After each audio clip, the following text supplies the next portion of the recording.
주 예수님의 은혜와 평강이 함께 하시기를 빕니다. 오늘은 바람이 참 많이 붑니다. 창밖에 바람 소리가 아주 강하게 들리네요. 여러분 모두 건강하시고 또 평안하게 그렇게 지낼 수 있었으면 좋겠습니다. 그러면 사도신경으로 우리의 신앙을 고백하시면서 하나님께 아침 예배를 드립시다. 나는 전능하신 아버지 하나님 천지의 창조주를 믿습니다. 나는 그의 유일하신 아들 우리 주 예수 그리스도를 믿습니다. 그는 성령으로 잉태되어 동정녀 마리아에게서 나시고 본디오 빌라도에게 고난을 받아 십자가에 못 박혀 죽으시고 장사된 지 사흘 만에 죽은 자 가운데서 다시 살아나셨으며 하늘에 오르시어 전능하신 아버지 하나님 우편에 앉아 계시다가 거기로부터 살아있는 자와 죽은 자를 심판하러 오십니다. 나는 성령을 믿으며 거룩한 공교회와 성도의 교제와 죄를 용서받는 것과 몸의 부활과 영생을 믿습니다. 아멘. 오늘 읽으실 하나님의 말씀은 민수기 16장부터 18장까지의 말씀입니다. 그리고 이 시간에는 민수기 17장 1절에서 11절 말씀을 살펴보겠습니다. 17장 1절에서 11절입니다. 주님께서 모세에게 말씀하셨다. 너는 이스라엘 자손에게 말하여 그들에게서 지팡이를 모아라. 각 종족별로 지팡이 하나씩 곧 각 종족마다 한 지도자에게서 하나씩 지팡이가 12개이다. 너는 각자의 이름을 그 지팡이 위에 써라. 레위의 지팡이 위에는 아론의 이름을 써라. 각 종족별로 우두머리마다 지팡이가 하나씩 있어야 하기 때문이다. 너는 그것들을 회막 안 내가 너희에게 나 자신을 알리는 곳인 그 전국의 앞에 두어라. 내가 택하는 바로 그 한 사람의 지팡이에서는 우미 돋아날 것이다. 너희를 거역하여 불평하는 이스라엘 자손의 불만을 내가 없애고야 말겠다. 모세가 이스라엘 자손에게 말하니 각 지도자마다 지팡이 하나씩을 그에게 주었다. 각 종족마다 한 지도자에게 지팡이가 하나씩이므로 지팡이는 12개였다. 아론의 지팡이도 그 지팡이들 가운데에 있었다. 모세는 그 지팡이들을 증거의 장막 안 주님 앞에 놓았다. 이튿날이 되어 모세가 증거의 장막 안으로 들어갔다. 레위 집안 아론의 지팡이에는 우미 돋았을 뿐 아니라 싹이 나고 꽃이 피고 감복숭아 열매까지 맺은 것이 아닌가. 모세는 모든 지팡이를 주 앞에서 이스라엘 자손 모두에게로 가지고 나왔다. 그들은 그것들을 보았다. 저마다 자신의 지팡이를 집어들었다. 주님께서 모세에게 말씀하셨다.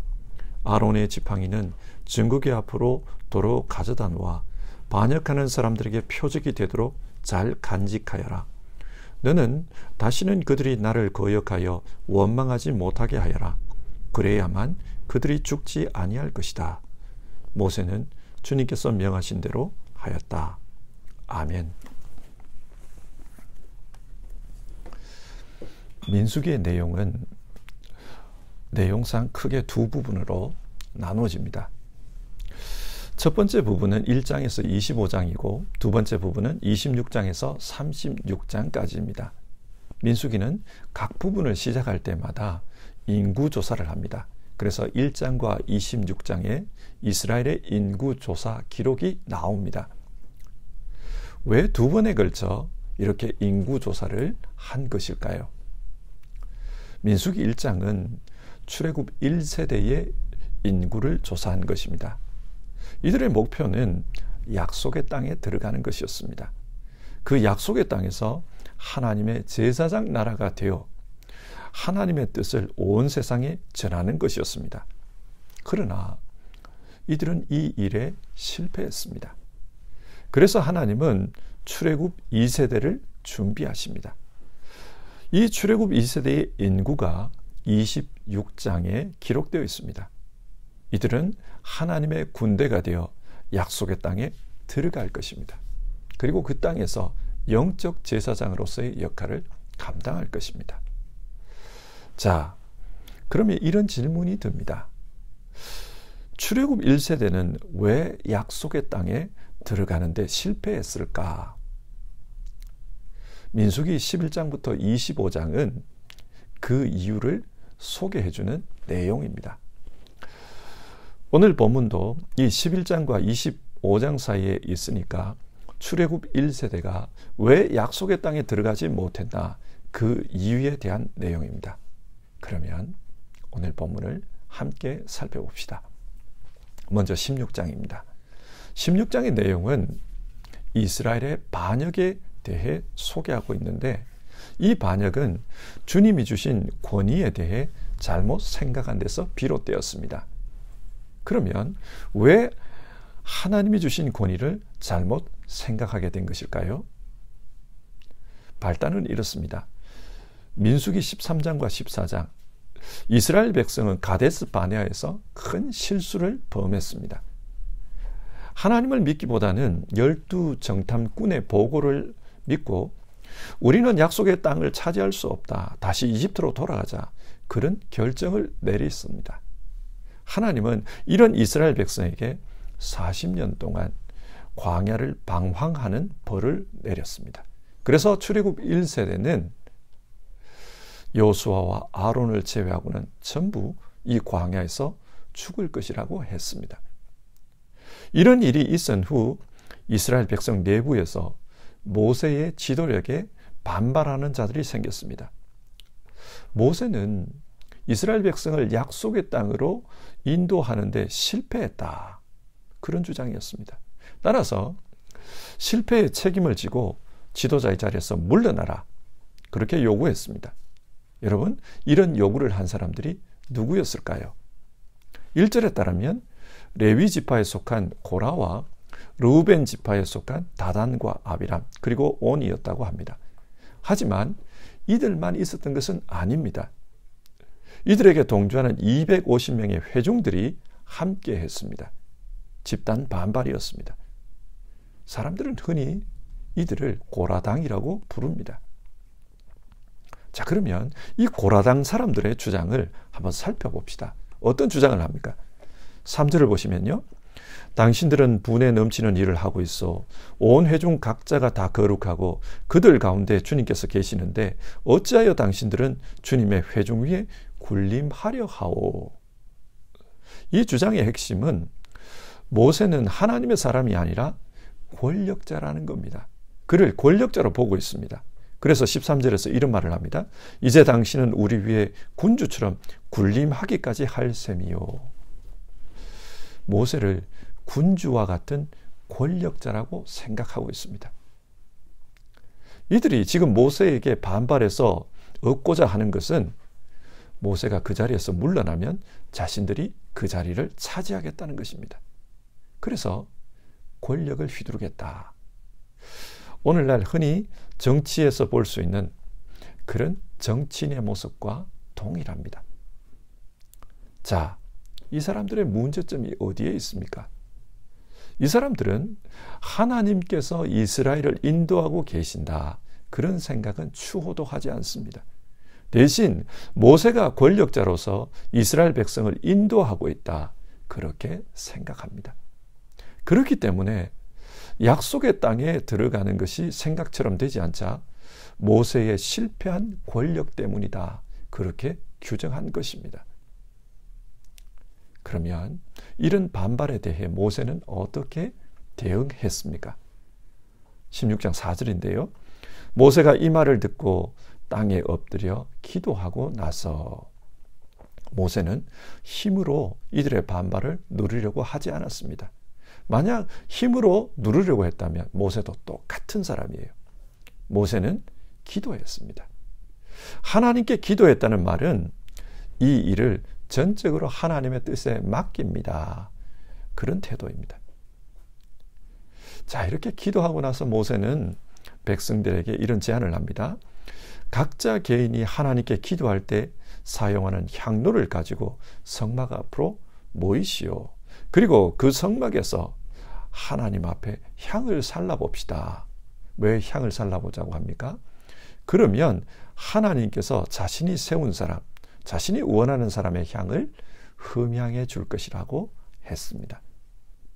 그래서 모세와 아론 또 고라당 사람들이 향로를 가지고 하나님의 회막 앞에 섰습니다. 근데 그때 갑자기 하나님의 영광이 그들에게 나타났다고 합니다.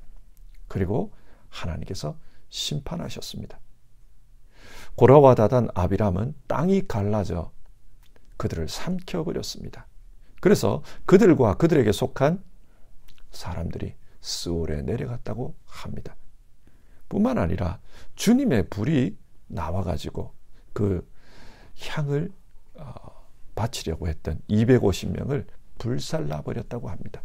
하나님의 심판이었습니다. 여러분, 성경이 이 이야기를 통해 오늘 우리에게 무엇을 교훈합니까? 하나님의 공동체는 인간적으로 볼 때는 보잘것없는 인간의 집단처럼 보여도 하나님께서 구별한 하나님의 공동체입니다. 따라서 하나님이 직접 이 공동체를 인도하고 계십니다. 하지만 믿음이 없는 사람은 그 하나님을 보지 못하고 눈에 보이는 사람만 봅니다.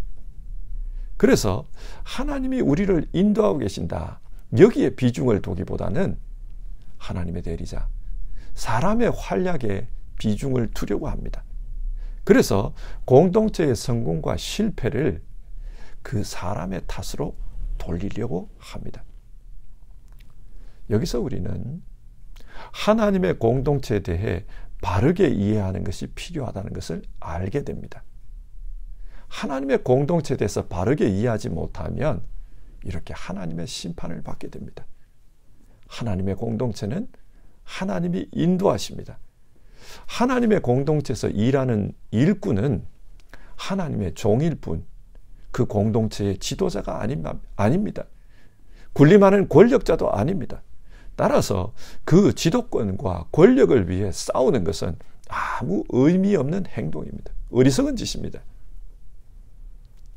오늘날 교회도 하나님의 공동체입니다. 교회 안에도 목회적 성공과 실패가 있습니다. 이런 일에 대해 목사와 장로, 그리고 권사와 집사 같은 일꾼들이 서로 다투기도 합니다. 그러나 그 다툼이 바른 방향으로 가기 위한 논의가 되어야지 서로 권력을 차지하기 위한 그런 싸움이 되어서는 안 됩니다. 이것을 권력으로 생각하는 순간 그 공동체는 교회가 아니라 타락한 인간의 집단으로 변해버립니다. 여러분, 하나님께서 교회를 통해 무엇을 원하실까요? 저는 두 가지라고 생각합니다. 첫 번째는 예수 그리스도의 복음을 전파하는 것입니다. 그리고 두 번째는 하나님의 뜻이 하늘에서 이루어진 것처럼 이 땅에서도 이루어지도록 하나님 나라를 구현하는 것입니다. 교회는 교인들을 예수님의 제자로 양육해서 그 제자들이 각 가정에서 세상에서 복음의 증인으로 살게 만드는 것이 중요합니다. 교회는 그 일을 해야 합니다. 그래서 제자를 잘 양육해서, 예수님의 제자를 양육해서 그들로 말미암아 가정의 교회가 바로 세워지고, 세상에 교회가 세워지고, 직장에 교회가 세워지도록 하는 것입니다.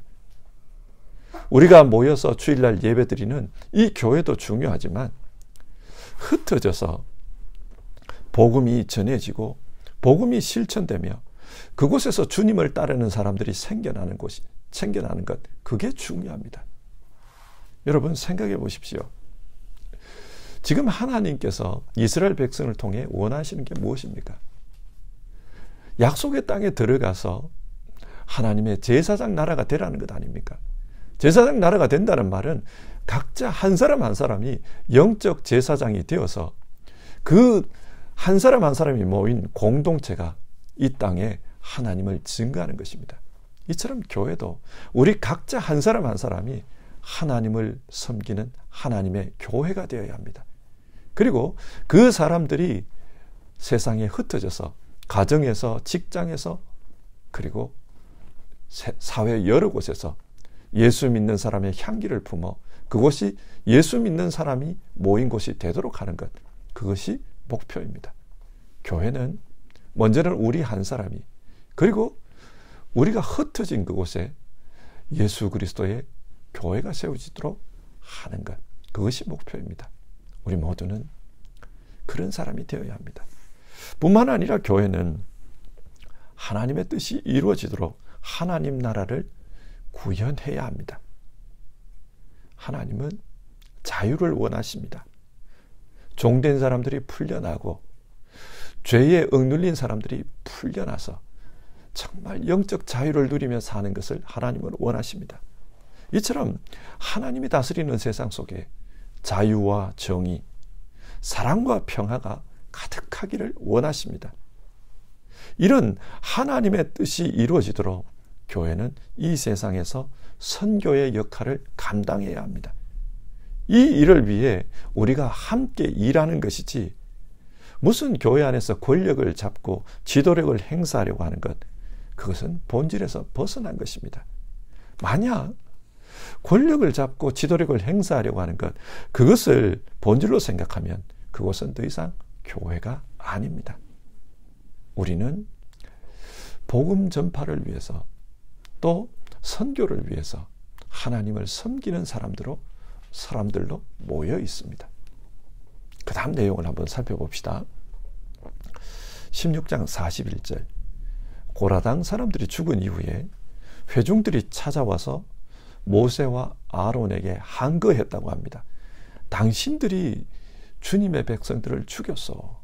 이 사람들은 고라당이 심판받은 것이 모세와 아론 때문이라고 말하고 있습니다.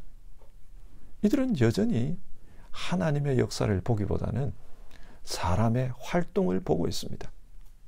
그래서 하나님은 이런 회중들에게 심판을 내리십니다. 어떤 심판입니까? 역병이었습니다. 그 역병으로 말미암아 14,700명이 그날에 죽었다고 합니다. 이 역시도 모세와 아론의 지도력에 대한 그런 문제였습니다. 그래서 하나님은 이런 지도력의 문제가 계속되자 특단의 조치를 취합니다. 모든 지파 지도자들에게 지팡이를 하나씩 가져오라고 했습니다. 그리고 그 지팡이에 각자의 이름을 쓰게 했습니다. 그리고 그 지팡이를 하나님이 임재하시는 하나님의 정극의 앞에 놓아두게 했습니다. 이렇게 놓아두면 하나님께서 하나님이 선택한 일꾼을 보여주겠다는 겁니다. 어떻게 보여줍니까? 하나님이 선택한 일꾼의 지팡이에는 움이 돋아날 것이라고 했습니다. 그래서 12개의 지팡이를 모아가지고 하나님의 증거기 앞에 놓아두었습니다. 그래서 어떻게 되었습니까? 아론의 지팡이에만 싹이 나고 꽃이 피고 심지어는 열매까지 맺었다고 합니다. 이를 통해 하나님은 모세와 아론, 레위 지파 사람들을 선택했고 그들을 통해 주님의 성막을 섬기게 했다는 것을 보여주셨습니다. 하나님은 이 일 이후에 쌍난 그 아론의 지팡이를 증거기 앞에 다시 보관하게 했습니다. 그래서 이것을 보고 다시는 반역하지 못하도록 그렇게 표적을 삼았습니다. 여러분, 이 말씀이 오늘 우리에게 무엇을 말해줍니까? 우리 모두는 하나님께서 선택한 영적인 제사장들입니다. 우리 모두가 하나님의 사람입니다.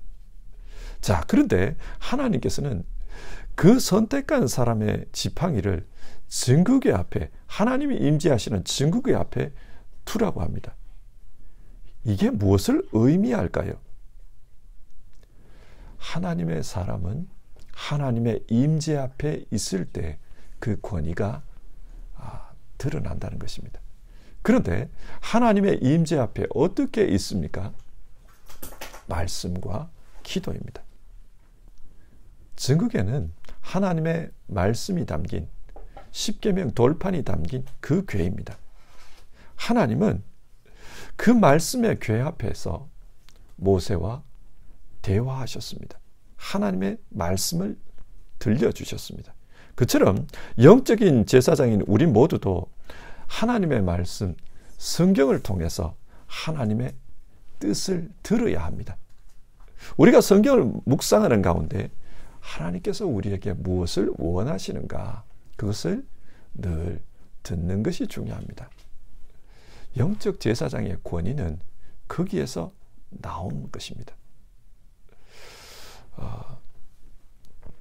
오늘 본문 전체가 이 권위의 문제와 연관이 있지 않습니까? 그래서 이스라엘 백성이 그 권위 때문에 싸우고 있지 않습니까? 그런데 진정한 권위가 어디에서 나오는가? 하나님의 말씀을 듣고 그 말씀을 파악하는 데서 권위가 부여됩니다. 영적 제사장은 이 일에 열심히 있어야 됩니다. 그리고 기도의 삶이 중요합니다. 영적 제사장은 하나님의 증거궤 앞에서 하나님과 대화합니다. 하나님과의 대화, 이것이 오늘날 우리에게 기도입니다. 우리는 기도를 통해 하나님과 대화하는 삶을 살아야 합니다. 왜 그렇게 살아야 합니까? 대화하는 가운데 하나님을 담기 때문입니다. 큰 바위 얼굴이라는 소설이 있지 않습니까? 이 소설에 따르면 그 지역에서 태어난 소년이 그 큰 바위 얼굴을 보며 저 바위 얼굴을 닮은 영웅이 언제 나타날까, 그런 생각을 했습니다. 그리고 시간이 많이 흘렀습니다. 그리고 이 소년이 그 마을에 나타났을 때 사람들이 그 이야기를 합니다. 저 소년이 큰 바위 얼굴을 닮았다. 무슨 말입니까? 늘 그 큰 바위 얼굴을 보면서 언제 저런 사람이 나타날까? 그 소년은 큰 바위 얼굴을 보았습니다. 그러다 보니 자신이 그 바위 얼굴을 닮은 얼굴이 되었다는 겁니다. 이 소설에서 우리가 얻을 수 있는 교훈이 있어요. 우리도 하나님과 대화하면서 하나님을 자꾸 마주보면 우리가 하나님을 닮아가게 됩니다. 우리가 하나님을 바라보면 우리도 모르는 사이에 하나님을 닮아갑니다. 하나님의 생각을 담고 하나님의 뜻을 담고 하나님의 성품을 닮아갑니다. 하나님은 기도를 통해 우리에게 그런 일이 일어나기를 원하십니다. 그때 진정한 권위가 주어진다는 것입니다. 이어서 18장을 보면 제사장들과 레위인들에게 주어진 그 분깃에 대한 이야기가 나옵니다. 사람들은 제사장과 레위인에게 큰 특권이 주어져 있다, 권세가 있다, 그렇게 생각했습니다. 그래서 서로 제사장이 되려고 했고 레위인이 되고 하나님을 섬기는 사람이 되려고 다툼을 했습니다. 그런데 하나님은 그런 제사장과 레위인들에게 땅을 기업으로 받을 수 없다고 하십니다. 다른 사람들은 다 땅을 받는데 제사장과 레위인들은 땅을 받을 수 없다고 했습니다. 무슨 말입니까? 제사장과 레위인이 되어도 실제 살아가는 데 있어서는 아무런 소득이 없다는 뜻입니다. 실질적으로 자기에게 유익을 주는 게 없다는 말입니다. 이렇게 되면 사람들은 굳이 제사장이나 레위인이 되려고 하지 않을 것입니다. 유익이 없기 때문입니다. 하지만 하나님은 하나님 자신이 제사장과 레위인의 기업이 될 것이다, 그렇게 말씀해 주십니다. 이게 무슨 말을 합니까? 하나님을 섬기는 사람은 세상적인 유익에 탐해서는 안 됩니다. 그걸 위해서 사는 사람이 아닙니다. 하나님의 사람은 하나님 자체가 그 삶의 분깃입니다. 하나님께서 내 주님이 되시고 내 안에 계시면서 역사해 주시고 나를 인도해 주시는 것, 그것을 삶의 목표로 살아가는 사람이라는 말입니다. 자, 오늘 말씀을 정리해 봅시다. 여러분, 출애굽 1세대의 사람들은 왜 약속의 땅에 들어가지 못한 것 같습니까? 그들은 하나님이 주신 권위를 올바르게 이해하지 못했습니다. 하나님께서 하나님의 사람들에게 권위를 주신 것은 하나님의 공동체를 하나님 뜻대로 섬기기 위한 것이지, 그 공동체 안에서 그 권위를 가지고 권력을 휘두르고 또 군림하라고 주신 것이 아니었습니다. 공동체를 섬기는 사람은 섬기는 권위입니다. 군림하는 권위가 아닙니다. 그리고 공동체를 섬기는 사람은 하나님의 말씀과 또 하나님 앞에 기도하는 삶을 통해서, 말씀과 기도의 삶을 통해서 하나님으로부터 권위를 부여받게 됩니다. 하나님과 교통하는 가운데 하나님의 권위를 부여받게 된다. 뿐만 아니라 하나님의 사람은 세상적인 유익의 분깃이 아니라 하나님으로부터 오는 영적인 분깃을 받는 사람이다. 성경은 그것을 말하고 있습니다. 자, 이 말씀을 우리 삶에 적용해 봅시다. 여러분, 교회 생활을 하면서, 각자 신앙생활을 하면서 우리 자신이 누구라고 생각합니까? 우리는 고라당이 아닙니다. 우리가 제사장이고 우리가 모세와 아론입니다. 우리가 하나님의 사람입니다. 목사만 하나님의 사람이 아닙니다. 우리 모두가 영적 제사장, 하나님의 사람입니다. 이런 영적 제사장, 하나님의 사람에 대해서 오늘 하나님이 우리에게 주시는 권면은 올바른 영적 권위를 가지라는 것입니다. 그 올바른 영적 권위가 어떤 것입니까? 그 권위는 하나님의 공동체를 섬기는 권위다. 군림하는 권위가 아니다. 그렇게 말씀합니다. 하나님께서 그 공동체를 이끄시는 인도자시기 때문에 우리는 하나님을 섬기면서 그 공동체를 섬기는 겁니다. 또 그 권위는 하나님의 말씀을 듣고 기도하는 가운데 부여된다. 우리에게 그것을 말씀해 줍니다. 그리고 이 섬기는 사람에게는 세상적인 유익이 아니라 영적인 유익이 있을 것이다. 그렇게 생각하고 하나님을 섬겨야 한다. 그렇게 말씀해 줍니다. 성도 여러분, 우리가 하나님의 권위에 대해서, 하나님이 주신 권위에 대해서 올바른 이해를 합시다. 그래서 우리가 어떻게 이 세상에서 살아야 하는지 그것을 생각하면서 오늘 하루를 시작합시다. 우리 함께 찬송하고 기도하겠습니다. 찬송가 212장 겸손히 주를 섬길 때 우리 1절과 2절을 같이 부르겠습니다.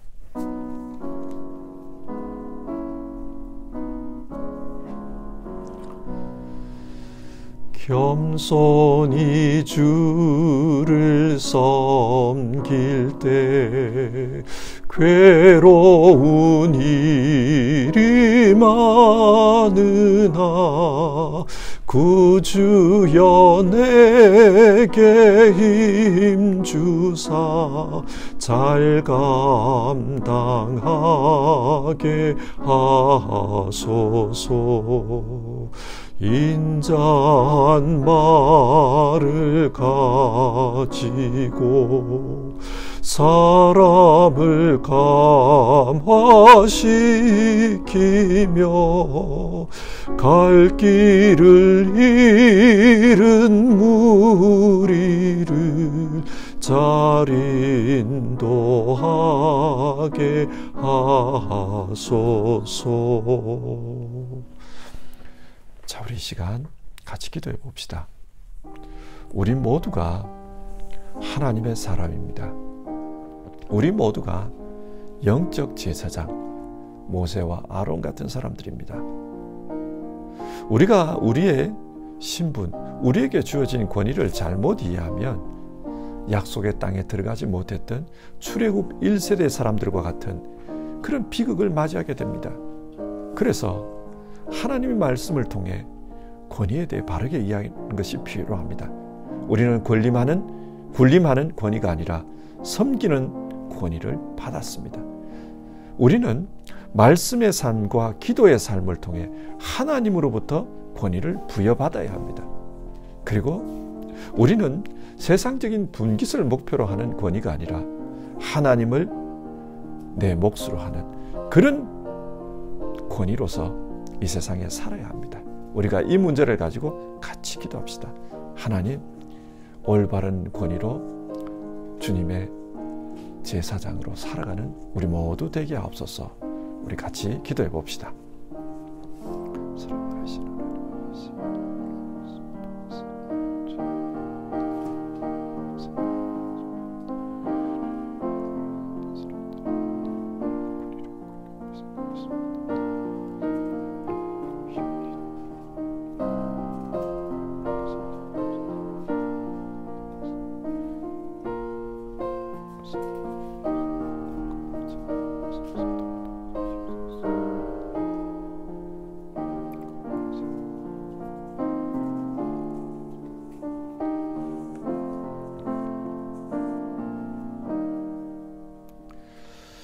하나님 아버지, 오늘 말씀을 통해서 출애굽 1세대의 사람들이 왜 약속의 땅에 들어가지 못했는가, 그것을 우리가 살펴보았습니다.